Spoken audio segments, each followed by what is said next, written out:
What's up? This is DJ Rostar's Punk Rock Show. I'm sitting underground with Gerard from My Chemical Romance. Welcome. Thank you. This is your second time on the show. Yep. The first time I spoke to you was in March of 2003. Yes. All right. So I guess from March till now is July. What can you tell us about your life? You know, how much has it changed since then? We did a lot more touring, and it finally stopped in June, I believe, and then ever since that we've been writing a new record and really enjoying being home. We're on the road since like October, so pretty much straight with like maybe 15 days off in between here and there if you total all the days off together. So nothing really changed as far as like, I mean, we got to play in front of a lot of different crowds, which is cool. Like we did a tour with Give Up the Ghost and Every Time I Die, which was amazing, and it was really interesting because we were playing in front of people that never heard us and stuff. And it was tough some nights, but it was like worth it, you know.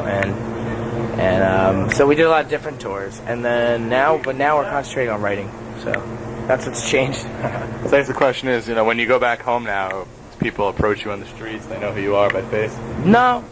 I mean, I think they know who I am even less than before we left for tour, I think, because you know you start to play in your area a lot and kids kind of know, and now it's kind of like I don't even look like the same person anymore because I've been away so long. Nobody in my band does, you know, like the road like just kind of wears you down and changes your face almost, you know, and really wears you out, so you start to look like a different person, you know, and so I mean I don't get approached. I basically don't, you know. I guess, so I mean, is your hometown supportive of you guys still? Like, do you still have huge shows when you go back there? Oh, yeah. I mean, every time we play Jersey, it's fucking amazing. And, you know, like, even after the spin thing, like, didn't get recognized, didn't get noticed. I look different, I guess, in person or something, but, you know. When people approach you now, I mean, what kind of questions do they usually ask? Like, the fans? Do they ask anything weird? They don't really ask anything weird. They're just like, hey, I love the band. I really support you guys. I really respect you guys. And that's like the best thing you can hear, you know? Not like, oh my God, you guys are hot, you know? We get like really cool responses from people. Like, we get a lot of respect, you know? So that's cool. So if someone does tell you, you know, you're hot, what's your immediate reaction then? I just kind of laugh usually, you know? It's funny. It's flattering, you know, but it's just, you know, it's silly. But it doesn't bother any of us, you know? At all. All right. Hey, you too, man. You guys are great. I guess you're in the writing process right now. Anything that you can talk about? Want to tell the fans what they can expect? The album, the way we're working on it right now, it's becoming more and more cinematic. It's getting even more so than the first record.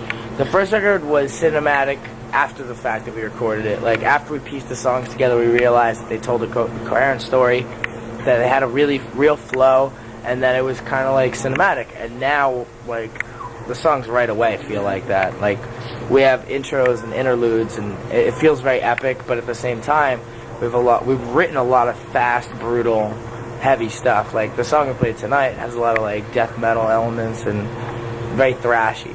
Like, so a lot of stuff we're doing is thrash, but I'm fine. Thanks, Carlos. Thank you for the grapes. So, right now we're at that stage where we've written a lot of fast, brutal, heavy songs, and now we're getting to the really exciting territory, which is stuff that sounds very different, but it still sounds like you, like Head First for Halos on the first record. Now we're moving into stuff like that, where it's like, whoa, like we never tried something like this, and it's working. It feels good. So I mean, how do you all, you know, team up together with your ideas? It's literally that. Like, we get together in our practice space, which we finally got to move back into, which was a good feeling because that's where we wrote the first record. That's where we became a band. So we're back in that same spot with the crappy PA, and we just all sit down and somebody goes, I have a riff, and then we let the song become what it wants to. And that's it, you know. Are there any arguments over it sometimes? People can, you know, feuding about the... It's never usually arguments, but I think the only thing that ever comes up is people always want to do more.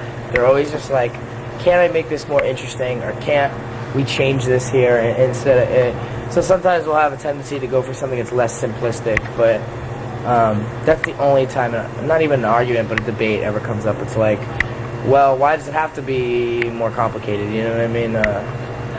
No, we just kind of, everybody gets a say. Everybody's ideas are valid, you know. And when comes time to pick a new producer, we're gonna have the same attitude. Like, everybody's valid, every idea is valid, and that's the way I wrote the first record. If we didn't have that attitude, we would have never wrote Head First for Halos and put it on our record.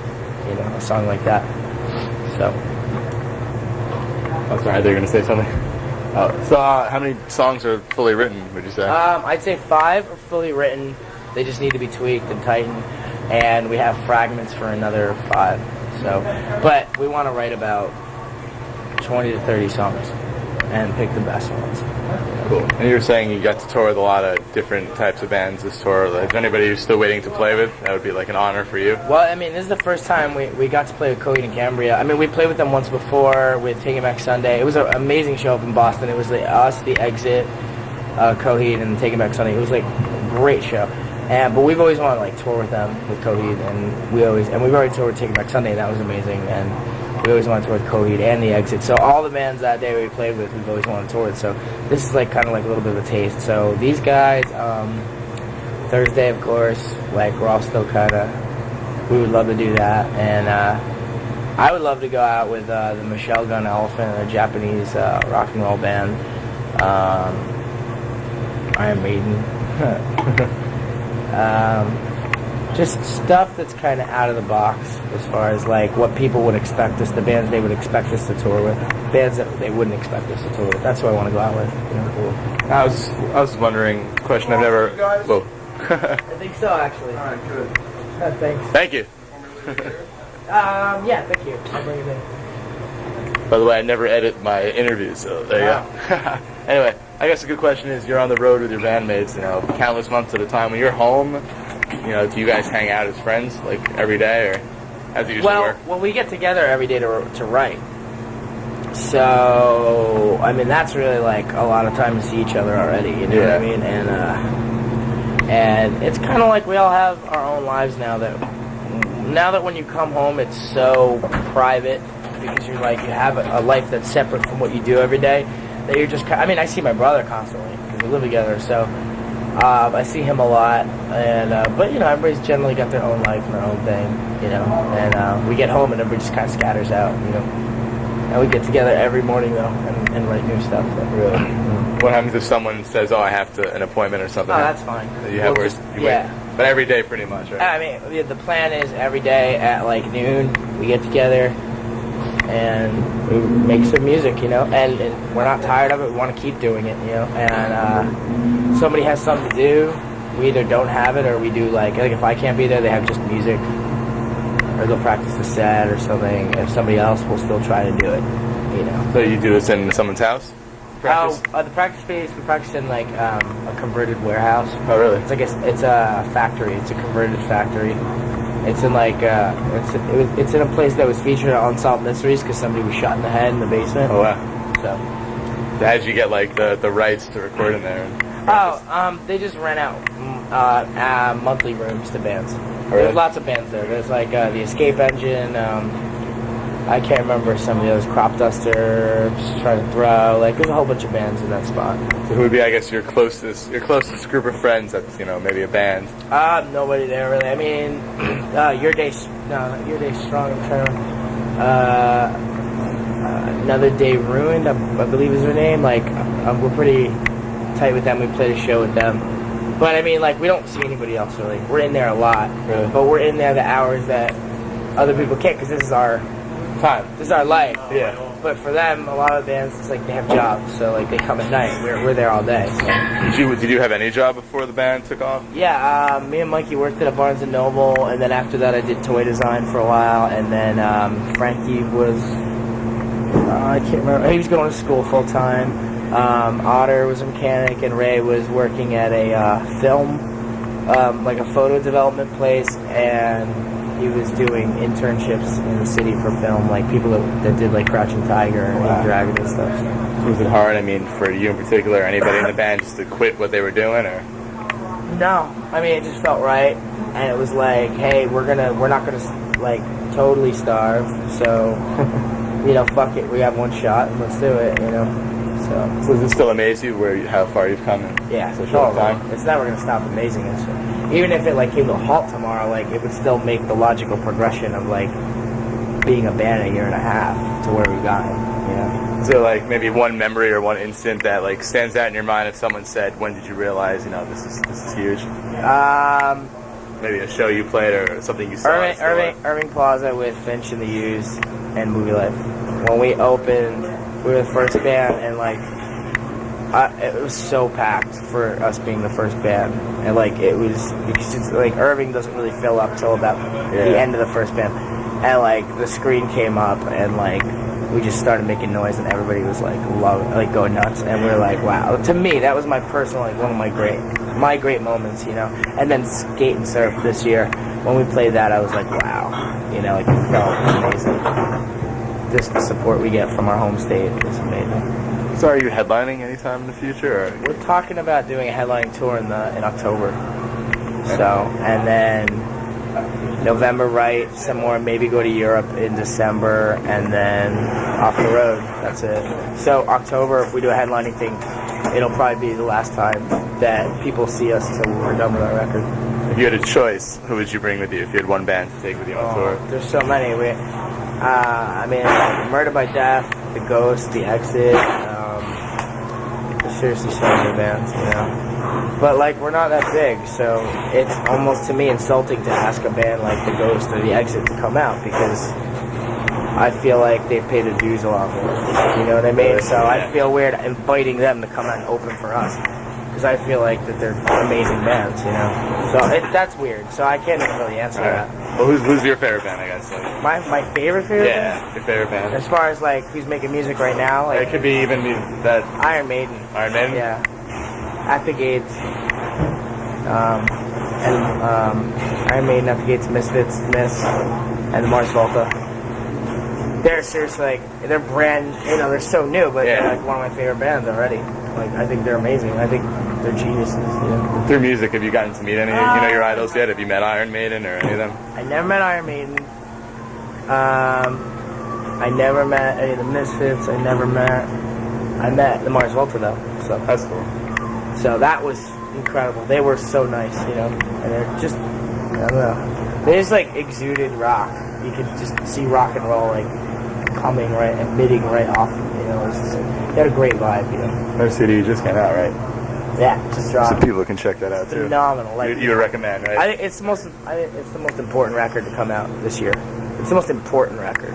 It's gonna it won't. I don't think it'll change music immediately. All right. But whoever buys that record now, 5 to 10 years down the line, is going to start a band that might change music. You know what I mean? So people, if they don't know, they should right now. They should go and check it out. They should right now. Yeah. And how did you hear about that one, man? I mean, I've been following everything that they've been doing since at the drive-in. Oh, all right. So and then I got their EP right when it came out. Loved it. I heard demos even before that. Loved it. Heard demos before the full length. Loved it. And some of the guys in Recover had it, and they were really good about it. They kept it under lock and key. They didn't let anybody get any copies. They had it. They were listening to it, and they played it for me, and I was like blown away right away. Awesome.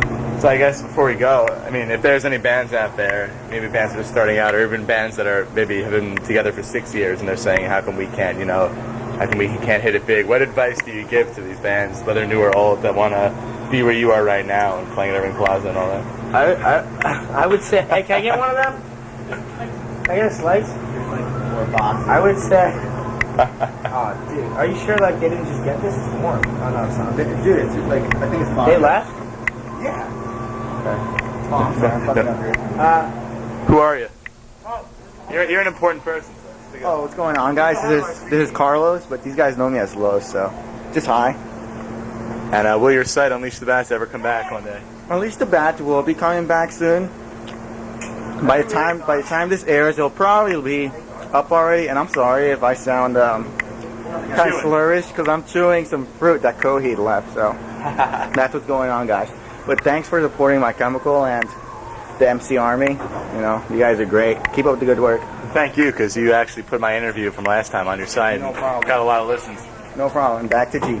He was a little bit on him. He was like basically our first real hardcore fan, like the first person that really got us musically. And he just IM'd me one night and was like, I just you know, your music's really important to me, and we just had a great relationship ever since. Because really genuine, real sincere guy, and hardworking too. So Anyway, so I guess to the advice for the fans. Whoa, a lot of crazy stuff going on here. Anyway, so somebody that, like you said with the question before, just be sincere, and that's probably be sincere and like write something that you want to hear, as opposed to try to fill it, try to up the bar in a genre that's already played out and derivative. You know, just make music that you love, and like I think it shouldn't be a problem. You know, and if you just play great live, it's all about your live show. You know? do you think maybe that's a problem today? Some bands are just trying to replicate another band with nothing added to it. Yeah. Same thing. That, and they just stand there when they play live, or like even worse than that, they have like choreographed jumps and moves and stuff. You're not choreographed up there. No. I mean, there's stuff that mentally that I know that I do, Yeah. but it's only because I came up with it on stage originally, so I'll do it most of the time, you know. Just because that's what the music wants me to do at that point. If I can pump my fist during a certain part, Yeah. it's not choreographed. You're not all jumping at the same time and all throwing your guitars over your head. That's the be sincere you're saying, right? Yep. Any last words? I wish I did have some. You'd rather eat the pizza, right? Well, thank you. Maybe not. And before you go, even though you've done this before, you'll do the cheap plug again. Okay, yeah. You don't have to worry about the website. Just say the name of the band when you're listening. Just say, okay. This is Gerard from My Chemical Romance. You're listening. Right, I'll do it again. Take two. This is Gerard from My Chemical Romance. You're listening to DJ Rostar's punk rock show. Nice.